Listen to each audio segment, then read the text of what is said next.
Right, so today I'll be showing you how to reset your DJI Mic Mini 2.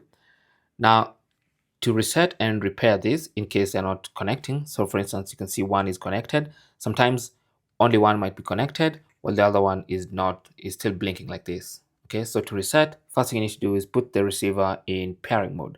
So there's a, of course, connected to the phone, and then there's a pairing button on the side of the receiver, this button right here.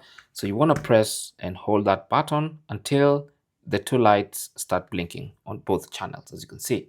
Now when those are blinking, now you hold the two microphones and you hold the pairing button on both microphones. Okay, and then just long press on these two buttons like that until they both connect. There you go. So as you can see, both of them are now connected to the receiver. So that's basically how to reset your microphones in case they're having problems connecting with the receiver. That's basically how you do that. Now, in case you have them connected to your phone via Bluetooth and they're acting up, then you can always go to your Bluetooth settings on your phone, forget the device, and then try to repair again via Bluetooth.